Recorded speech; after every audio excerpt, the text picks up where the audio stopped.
नमस्कार, मैं हूं आकांक्षा। आप देख रहे हैं स्वराज राजस्थान। खबरों की शुरुआत करेंगे, लेकिन सबसे पहले नजर हेडलाइंस पर। अयोग्यता नोटिस के खिलाफ पायलट कैंप की अर्जी पर राजस्थान हाईकोर्ट में सुनवाई। पहले संशोधन के लिए वक्त मांगने पर टाली गई थी सुनवाई। पायलट कैंप ने डबल बेंच की मांग की थी। हरीश साल्वे ने कहा, सदन के बाहर हुई कार्यवाही के लिए अध्यक्ष नहीं कर सकते नोटिस जारी। 2 दिन पहले विधायकों को तटस्थ रहने के लिए कहने वाली बीटीपी ने आज दिखाया अलग रुख। कहा, हम गहलोत सरकार के साथ। कांग्रेस के सियासी ड्रामे में वसुंधरा राजे सिंधिया की चुप्पी। 2 दिन में किए 8 ट्वीट, लेकिन फिलहाल के हालात पर है खामोश।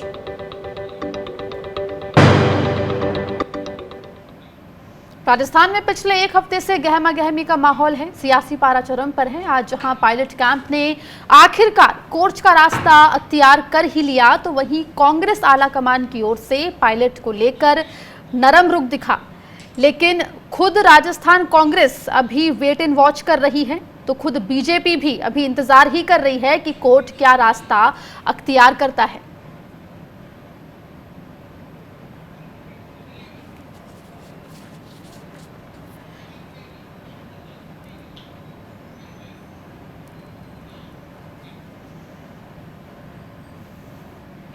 स्पीकर की ओर से दिए गए नोटिस को लेकर पायलट कैंप की संशोधित याचिका हाईकोर्ट में स्वीकार हो गई है। अब हाईकोर्ट की डिवीजन बेंच इस मामले की सुनवाई अब से थोड़ी देर में करेगी। इससे पहले पायलट कैंप की ओर से मामले की पैरवी कर रहे हरीश साल्वे ने याचिका में संशोधन करने के लिए वक्त मांगा था, जिसके बाद सुनवाई टल गई है। आपको बता दें कि राजस्थान कांग्रेस के बागी विधायकों को अयोग्यता नोटिस भेजे जाने का मामला राजस्थान हाईकोर्ट में पहुंचा। हालांकि माना जा रहा था कि इस मसले पर सचिन सुप्रीम कोर्ट का दरवाजा खटखटा सकते हैं, लेकिन इससे पहले ही वो हाईकोर्ट पहुंच गए। राजस्थान सरकार की ओर से इस मामले की सुनवाई अभिषेक मनु सिंह भी कर रहे हैं, तो वहीं पायलट कैंप की ओर से पैरवी मुकुल रोहतगी और हरीश साल्वे कर रहे हैं।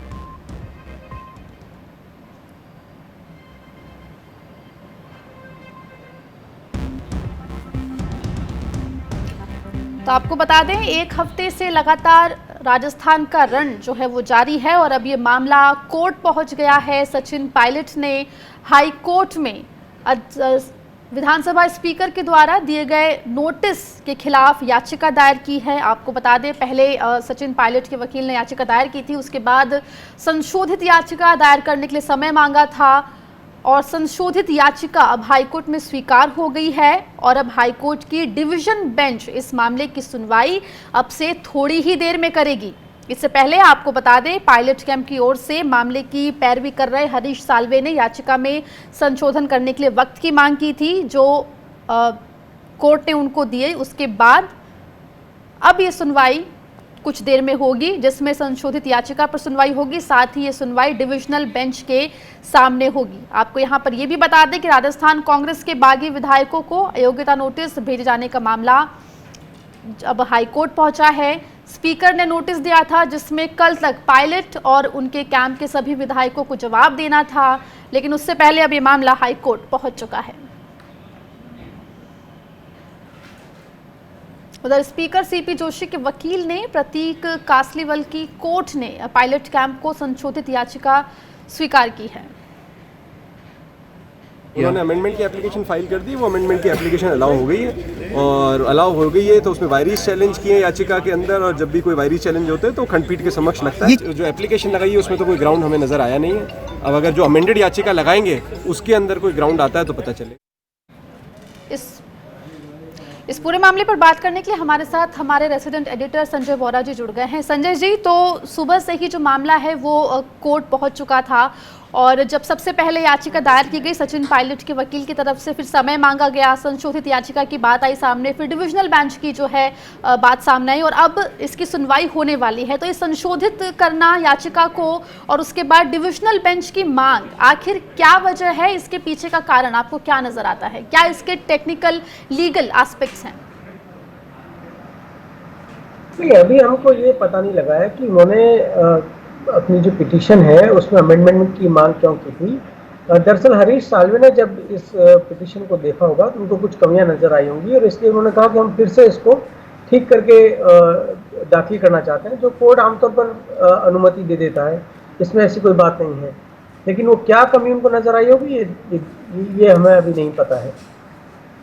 जी संजय जी, गहलोत सरकार के वकील जो पेश हुए अभिषेक मनु सिंघवी, उन्होंने कैविएट भी दायर किया है। अगर हम पूरे लीगैलिटी की अगर बात करें, जिस तरह की दलीलें जो है सचिन पायलट की तरफ से विप को लेके जो एक मेजर एजेंडा बनाया जा रहा है, तो अगर दोनों को देखें, दोनों पक्षों को देखें, तो किसका पलड़ा आपको इस पूरे मामले में कोर्ट में भारी नजर आता है?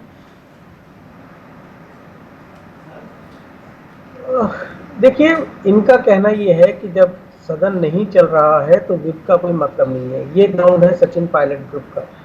जबकि अशोक गहलोत ग्रुप का कहना है कि कोई अगर नेता चाहे सदन का, विधायक दल का नेता विधायक दल की बैठक बुलाना, तो वो बुला सकता है और ऐसे में वो विप मान्य होता है।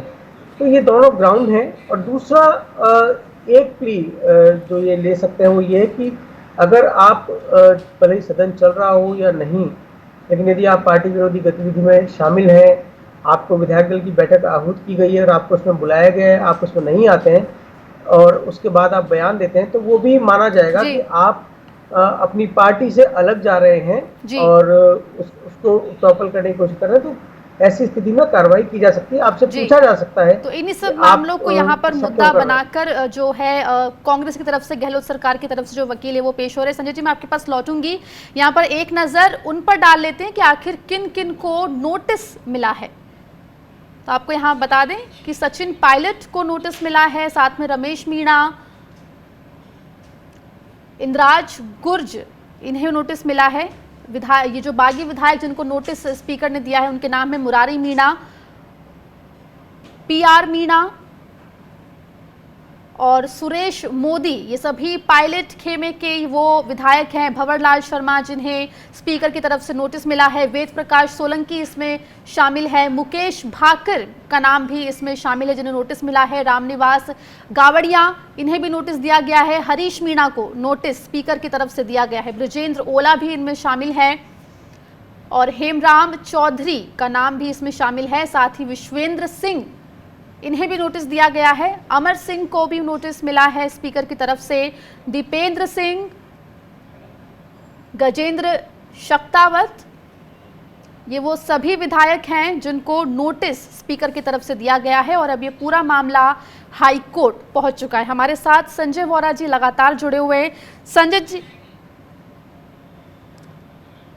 जी, तो जिस तरह से 19 विधायकों को नोटिस दिया गया स्पीकर की तरफ से और अब पूरा मामला जो है अब कोर्ट पहुंच गया है, लेकिन एक चीज जो देखने को मिली है वो है कि सचिन पायलट अभी तक सामने नहीं आए। तो क्या ये एक स्ट्रैटेजिकली वो सामने नहीं आ रहे हैं? क्या इसके पीछे भी कोई एक स्ट्रैटेजी उनकी चल रही है?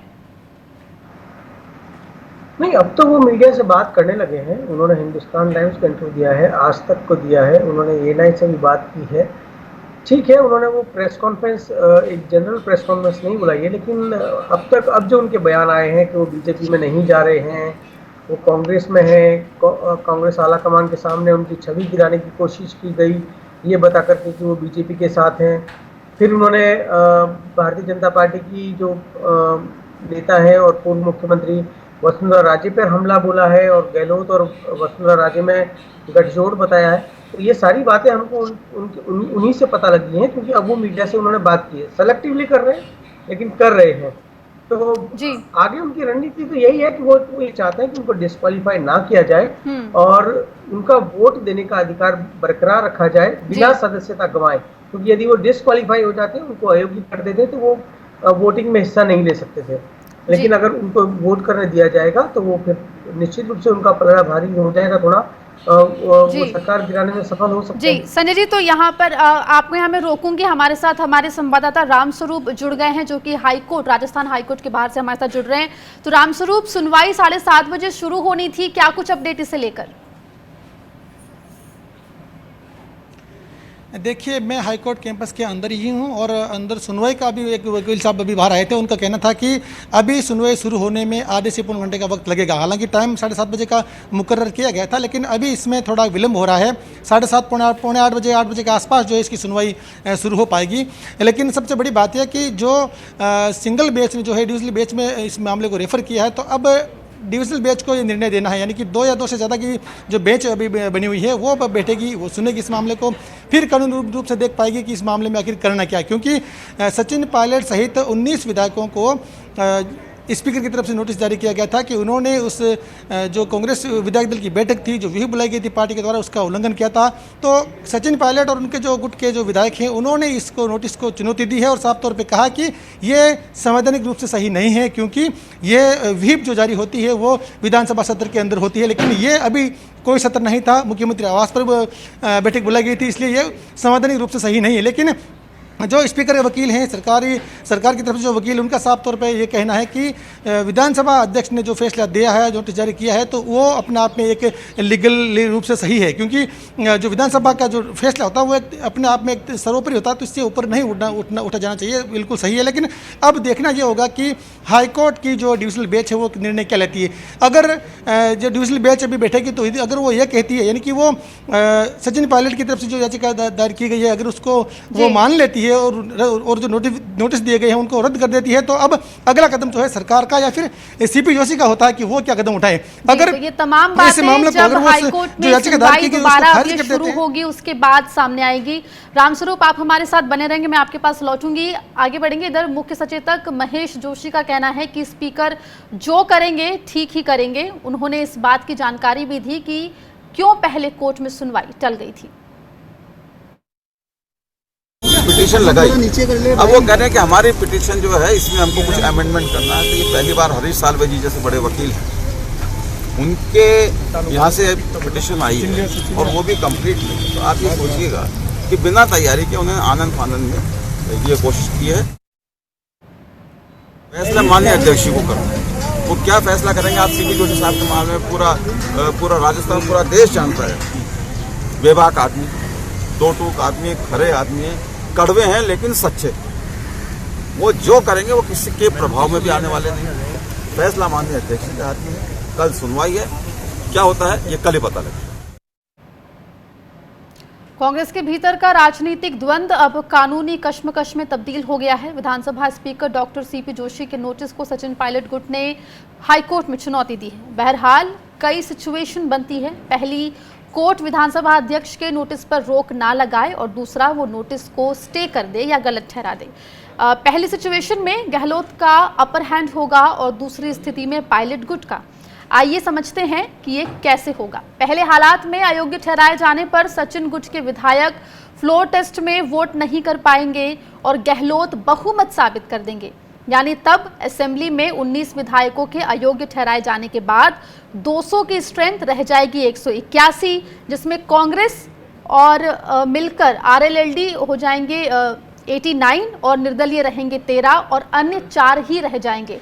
ऐसे में बीजेपी की स्ट्रेंथ 75 है।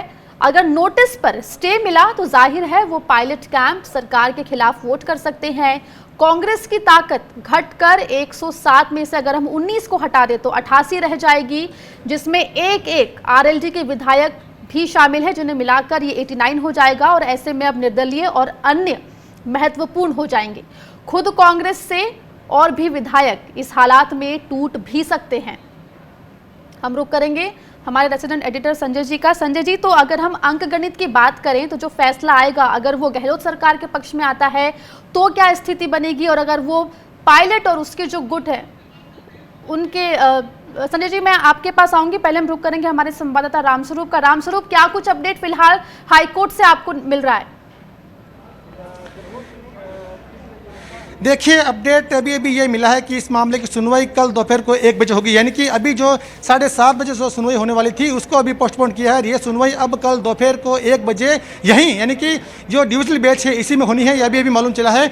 यानी कि जो अभी फैसला आने का इंतजार था कि थोड़ी देर में इसका फैसला आ जाएगा, लेकिन अभी मालूम चला है कि इस मामले की सुनवाई अब कल दोपहर 1 बजे होनी है। लेकिन बड़ी बात यह भी है कि कल दोपहर 1 बजे तक का ही समय दिया गया है। सचिन पायलट के सहित तमाम जो 19 विधायक हैं उन सभी को स्पीकर की तरफ से। लेकिन ये अब बड़ी देखने वाली बात होगी कि क्या इसी बीच कोई और एक्शन लिया जाता है या नहीं जाता है, वो देखने वाली बात होगी। लेकिन अभी अभी निर्णय हुआ है यहाँ पर कि इस मामले की सुनवाई अब कल दोपहर 1 बजे होनी है। जो स्पीकर के द्वारा सचिन पायलट सहित तमाम 19 जो विधायकों को नोटिस दिया गया था, उसमें भी दोपहर 1 बजे तक का वक्त दिया गया है कि 1 बजे तक वो जवाब दें। जो है फिलहाल चल गई है कल 1 बजे तक के लिए, और सुनवाई जो है वो 1 बजे होगी। रामस्वरूप, आप बने रहे हमारे साथ, हम रुक करेंगे हमारे रेसिडेंट एडिटर संजय जी का। संजय जी, तो सुनवाई कल 1 बजे तक के लिए टल गई है, कल का ही समय स्पीकर ने दिया है जवाब दायर करने के लिए, क्या इस पे कोई फर्क पड़ता आपको नजर आ रहा है?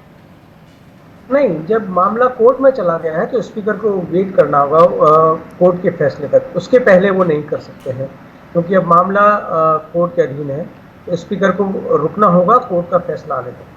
जी संजय जी, यहाँ पे मैं पूरे अंकगणित की बात कर रही थी, क्योंकि अब मामला जो है वो कोर्ट में है और कल इसकी 1 बजे सुनवाई भी होगी। तो अगर फैसला गहलोत सरकार के, गहलोत गुट की ओर अगर आता है, अगर उनके लिए पॉजिटिव फैसला आता है, तो क्या सिचुएशन बनेगी? और अगर पायलट कैंप की जीत होती है तो कितनी खतरे में गहलोत की सरकार राजस्थान में? देखिए आकांक्षा, जो आपने ग्राफिक दिखाया था उसके हिसाब से पहली सिचुएशन ये है कि जो स्पीकर का नोटिस है उस नोटिस का जवाब नहीं देते हैं ये विधायक, और स्पीकर उनको अयोग्य ठहराते हैं, तो ऐसे में ये विधायक फिर सदन में जो फ्लोर टेस्ट होगा उसमें हिस्सा नहीं ले पाएंगे, ये अयोग्य हो जाएंगे और इनकी विधानसभा की सदस्यता चली जाएगी। ऐसी स्थिति में जो विधानसभा की कुल संख्या है वो 200 से घट के 181 पे आ जाएगी। चूँकि गहलोत सरकार के पास 89 विधायक गहलोत कैंप के पास, और हमको ये भी पता है कि उनके पास निर्दलीय भी हैं, 13 में से 10 निर्दलीय उनके साथ हैं और 3 बीजेपी के साथ। तो बीजेपी उस दिशा में 81-82 से आगे नहीं पहुंचेगी, और गहलोत सरकार जो है वो करीबन 100 के आसपास होगी। तो ये पहला सिचुएशन है। दूसरे में क्या होता है कि ये जो विधायक है, हम जानते हैं कि ये गहलोत सरकार के खिलाफ है, तो चूंकि ये गहलोत सरकार के खिलाफ है तो ये गहलोत सरकार के खिलाफ ही मतदान करेंगे, और ऐसे में 107 में से कल 1 बजे बेंच बनेगी, बस इतना ही, और कुछ कल 1 बजे कल 1 बजे रखी है हीरिंग। क्या हुआ? कुछ भी नहीं हुआ, कोर्ट बैठी नहीं, कोर्ट बैठी नहीं, कोर्ट बैठी नहीं, और ये इन्फॉर्म किया है कि कल 1 बजे सुनवाई होगी। लेकिन जैसे कल उनका 1 बजे कल 1 बजे लेकिन 1 बजे उनको 1 बजे तक जवाब नहीं देना सर, 1 बजे तक जवाब नहीं देना सर विधायक नहीं, कुछ नहीं, खाली ये कहा है कोर्ट का ये है कि 1 बजे कल सुनवाई होगी। लेकिन सर बेंच में कौन-कौन लोग हैं कुछ बता पाएंगे? कुछ नहीं कह सकता। अच्छा कुछ सर कल क्या स्पीकर फैसला ले सकता है, क्योंकि स्पीकर का डेडलाइन भी 1 बजे खत्म हो रहा है। ये मैं कैसे कह सकता हूँ? ठीक है, ये मैं कैसे ये जानना है कि जो विधानसभा के अध्यक्ष हैं, कुछ नहीं, कोर्ट बैठी नहीं। अच्छा कोर्ट बैठी नहीं, कोर्ट नहीं बैठने का क्या कारण रहा? नहीं, ये कोई पता है, बताया थोड़ी। तो सर एक ये कल जो राजस्थान विधानसभा ने 1 बजे का टाइम दिया है, तो क्या अध्यक्ष इस दौरान कोई 1 बजे के बाद कार्यवाही कर सकते हैं? ये मैं कैसे कह सकता हूँ? सर दोबारा बता दीजिए, कोर्ट की तरफ से कोई आदेश नहीं है। सर बताइए थोड़ा सा, ये डबल बेंच की सुनवाई होगी सर, पहले सिंगल बेंच में सर सर 1-2 मिनट पूरा बता दीजिए। 1 बजे वापस है, लाइफ लाइन काटो, कुछ हुआ ही नहीं ना, कुछ हुआ नहीं, कोर्ट बैठी नहीं, ये इन्फॉर्म किया कि कल 1 बजे सुनवाई होगी। Double bench double bench.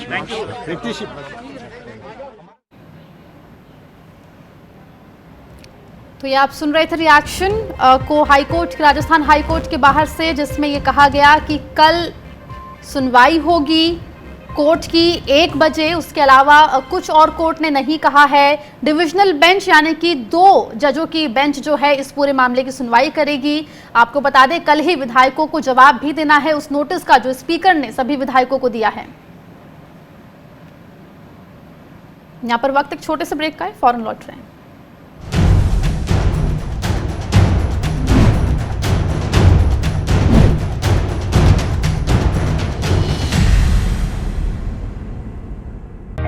सपने सच तब होंगे जब आप सपने दिखना शुरू करेंगे। ये शब्द हैं उस शख्सियत के जिसके सपनों ने दी इस देश को एक नई उड़ान, डॉक्टर APJ अब्दुल कलाम। और ऐसे ही हर स्टूडेंट के सपने पूरे करेंगे हम, under best guidance of expert faculty team. Admission open in science and technology, humanities, social science, arts and sports. Doctor APJ Abdul Kalam university, Indore. For the details, contact 1800 300 26072. Stream कोई भी हो, बेस्ट करियर ऑप्शन के लिए है Bhabha university. Best faculty, world class infrastructure, scholarships, high tech labs, 27 acre of lush green campus, hostel facility, admissions open for engineering, pharmacy, dental, computer application, management and agriculture. Bhabha university at Hoshangabad road Bhopal. Call 9165025500।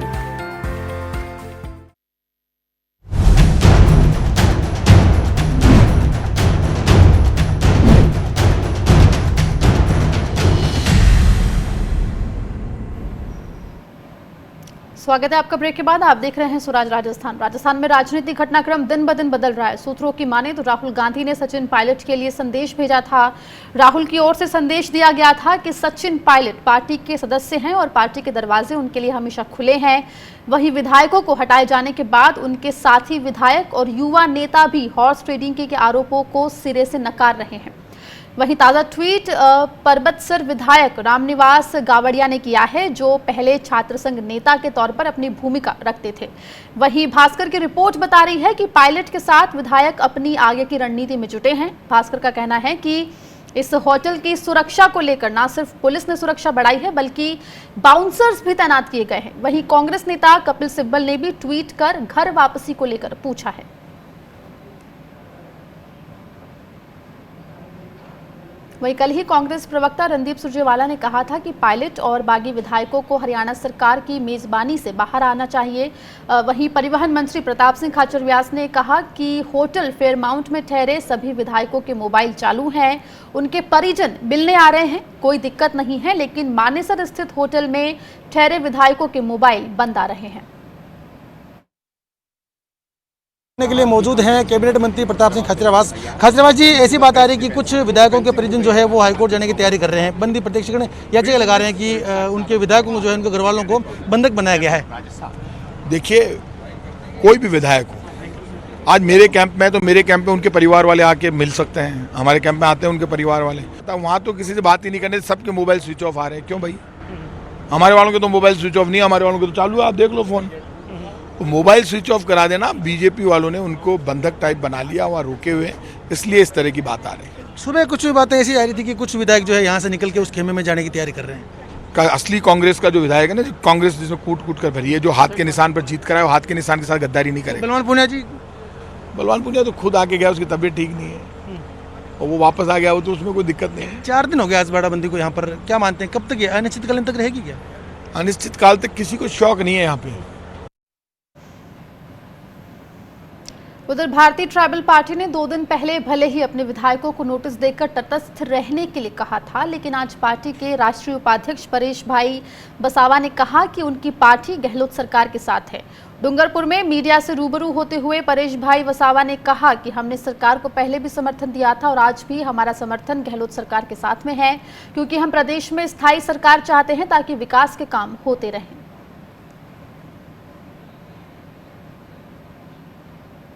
हमको सरकार बचाना है।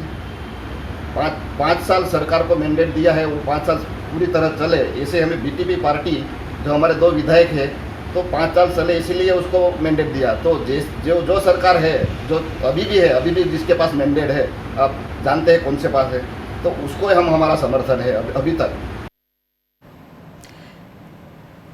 इधर कांग्रेस की सियासी हलचल पर फिलहाल बीजेपी नजर बनाए हुए हैं। गुलाबचंद कटारिया और सतीश पूनिया पहले ही कह चुके हैं कि फ्लोर टेस्ट की फिलहाल कोई ज़रूरत नहीं है, लेकिन सबकी नज़र फिलहाल वसुंधरा राजे सिंधिया पर लगी हुई है। वसुंधरा फिलहाल खामोश हैं, उन्होंने एक बार भी इस सियासी घटनाक्रम पर टिप्पणी नहीं की है। पिछले कुछ दिन से वसुंधरा अपने गृह नगर धौलपुर में हैं। उनको मंगलवार को जयपुर में बीजेपी की बैठक में शामिल होना था, लेकिन वे नहीं पहुंची। इसके बाद पार्टी नेताओं ने कहा कि वे बुधवार को होने वाली बैठक में शामिल होंगी, लेकिन वे फिर जयपुर नहीं आई। ऐसा भी नहीं है कि वसुंधरा किसी मसले पर नहीं बोल रही हैं। उन्होंने बुधवार को भी 6 ट्वीट किए और आज भी 2 ट्वीट किए, लेकिन राज्य की राजनीति पर वो खामोश हैं। इस बीच खबर यह है कि वसुंधरा और गहलोत को लेकर पायलट के बयान पर 2 वरिष्ठ नेताओं कैलाश मेघवाल और पूर्व मंत्री प्रताप सिंघवी ने पायलट की आलोचना की है। आइए अब देखते हैं खबरें दोहरारी, यानी फटाफट खबरें।